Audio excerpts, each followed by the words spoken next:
In this video, we're going to go over parametric equations basics. Parametric equations define the x and y coordinates in terms of a third variable. That third variable is called the parameter. Here are three examples of parametric equations. First example, x of t equals t minus 2, y of t equals t squared minus 1. T is a very common parameter. Oftentimes, it will refer to time. X of theta equals 2 cosine theta. Y of theta equals 5 sine theta. Theta is another common parameter. Theta will usually refer to an angle.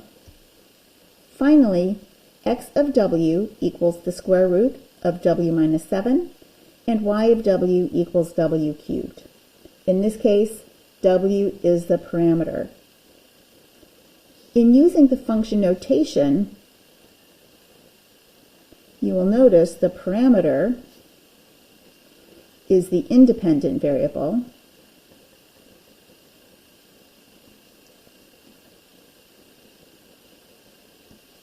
and x and y both depend on the parameter.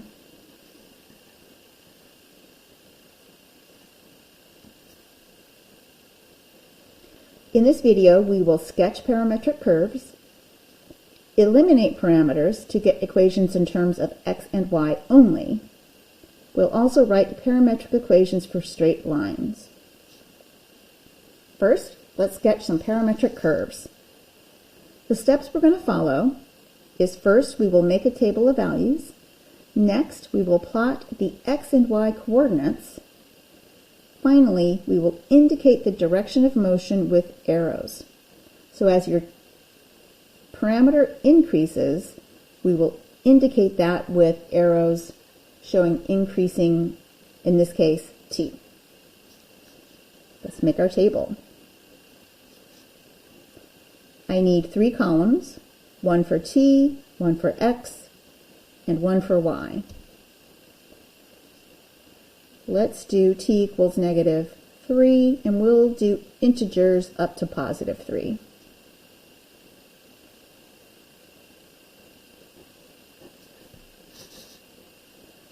I have my t values. To find the x value, we plug this t in for the t on the x equation. I'm going to do all my x's first, then go back and do all my y's. Keeps me from getting messed up. So I'm going to cover up my y equation. Negative 3 minus 2, negative 5. Negative 2 minus 2, negative 4. Negative 1 minus 2, negative 3. Okay, just going up by 1 each time. Okay, so negative 2, negative 1, 0, 1. You can verify. Now we'll find the y values. I'm going to cover up my x's just so they don't try to interfere. We're plugging the t's into my y function, right, to find those values. T equals negative 3. Negative 3 squared is 9 minus 1, that's 8. Negative 2 squared is 4 minus 1, that's 3. Negative 1 squared is 1 minus 1 is 0. 0 squared minus 1, negative 1. 1 squared minus 1, 0. 2 squared is 4 minus 1 is 3. 3 squared is 9 minus 1. That's 8. Here's my table. So there's step 1. Step 2, we're going to plot the x and y coordinates. Now I'm going to cover up the t column because I'm not using that to do my plotting. My first point is negative 5, 8. So x is negative 5, y is 8. Oh, this is very... Let me use the pencil. It's very faint. So hopefully I'll get them in the right places. Nope, so I'm using my pen. Negative 5, 8.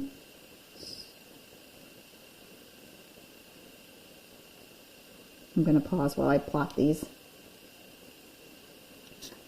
Okay, that was a little more painful than I'd hoped. Hopefully, your points look like my points, forming a parabola. I'm going to go ahead and connect those, and I'm going to let my values go beyond. I only plugged in integer values for t, but I could have chosen other, right, in between numbers. It's a continuous function. Let's figure out what direction we're going. T equals -3. Time moves forward. We'll assume t is representing time. Time goes in a forward direction, so from -3 to -2. Our -3 point was this one, over on the left side, over in quadrant 2. T equals -2 was -4. That's this point, so we were going from left to right. There are my arrows indicating direction. Now let's practice eliminating the parameter. Eliminating the parameter means we get the equations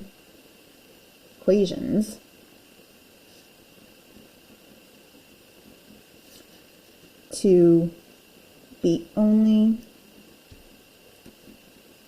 in terms of x and y. So we get rid of the parameter.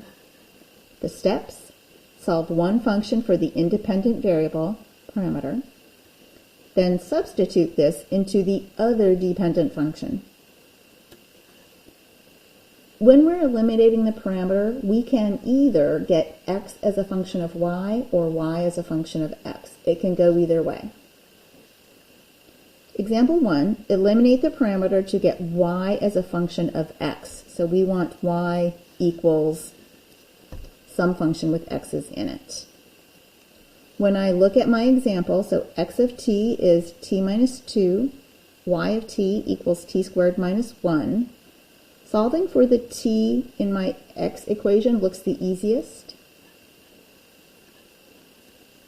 I'll add 2 to both sides. It gives me t equaling x plus 2. There's the first step. Second step, we will substitute this version of t, this x plus 2, into the other equation, the y equation. Y of t, but y of t was t squared minus 1, but instead of t, we're going to write x plus 2 squared minus 1. And there we have it. Y is a function of x. There are no more t's involved. You'll notice this is the equation of a parabola, vertex of -2, -1. And if we look back at the picture we drew before, that's exactly what we had.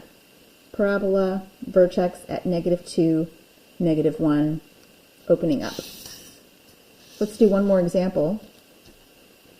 Eliminate the parameter to get x as a function of y. Now we want x equals something with a bunch of y's in it, which means I want to keep my x equation and I will solve my y equation for t.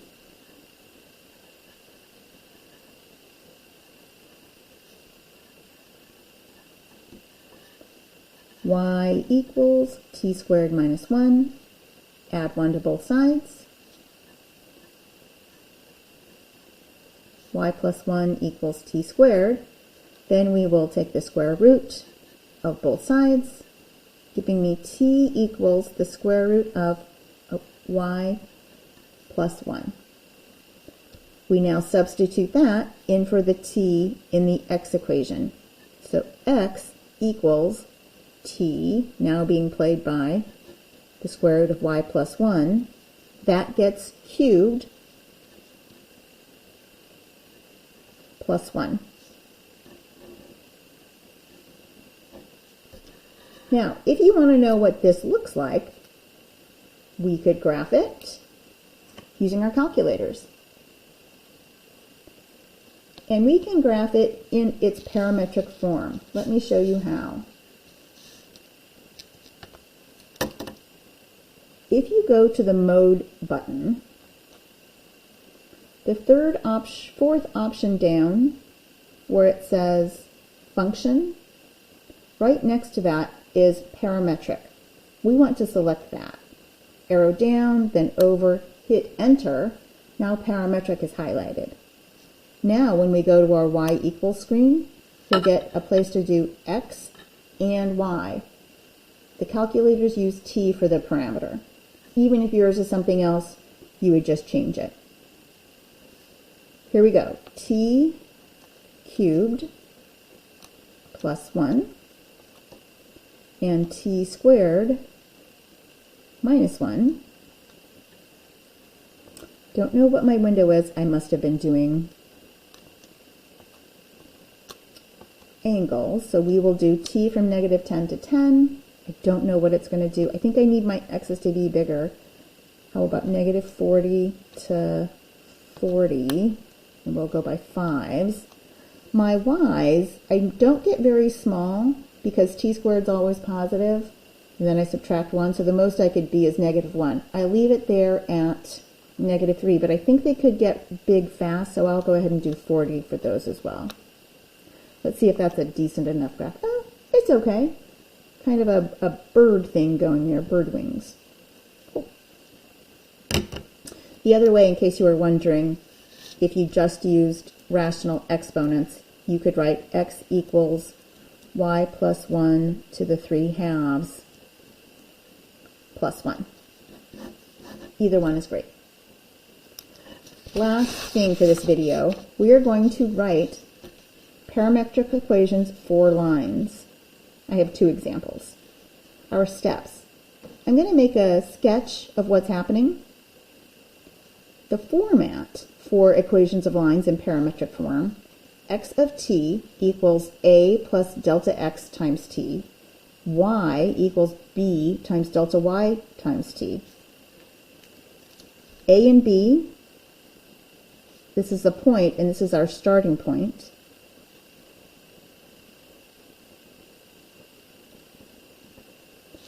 Then delta x, as you might imagine, x sub 2 minus x sub 1, ending point,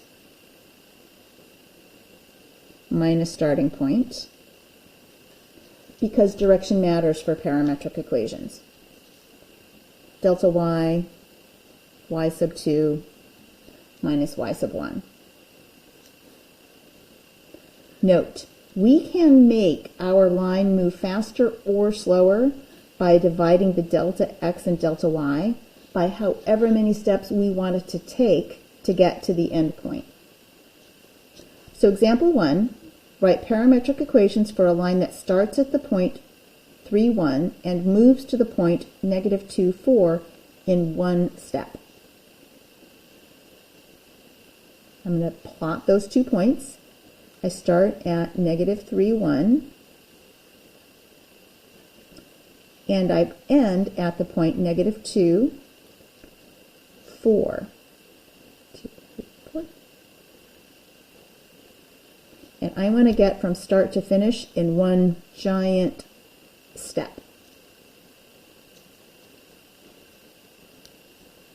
My x function, x of t equals my starting x value, which is 3, plus delta x. So delta x would be negative 2 minus 3, so that's negative 5, plus a negative 5 times t. Y of t is its starting value of 1, plus the y step is 4 minus 1, 3, there's our delta y, t. And there are the lines for the equations for the line. You can check, quick little check by making a table with t equals 0 and t equals 1. So if t equals 0 for my x function, 3 plus 0 is 3. T equals 1, 3 plus negative 5, that's negative 2. Get my y values. If t equals 0, I have 1 plus 0, that's 1. If t equals 1, I have 1 plus 3, that's 4. Start t equals 0 here, end in one step, one time step at the ending place. My second example, I'm moving from the same point from 3, 1 to negative 2, 4, but now I want it to take 5 steps. I want it to move slower. I'll go ahead and plot them again because I want to kind of illustrate.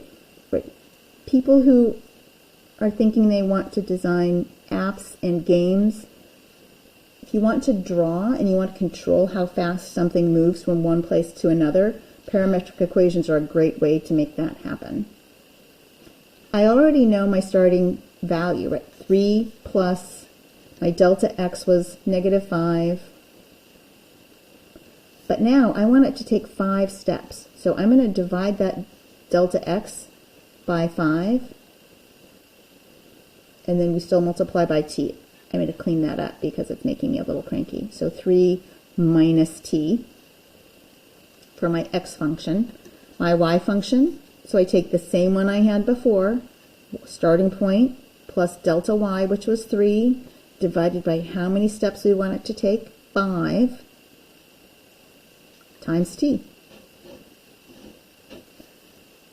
Still going to get us from 3, 1 to negative 2, 4. But now instead of taking 1 step, it takes 5 steps. Why? I'm not going to do all of them, but I'll do 0, 1, and 5 so you can kind of see.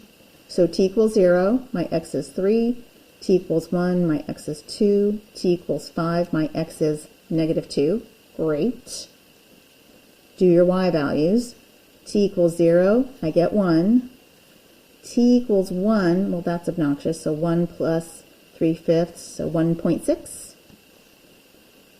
T equals 5, 3/5 times 5 is 3, plus 1 is 4. So essentially we are cutting up that line into 5 equal steps.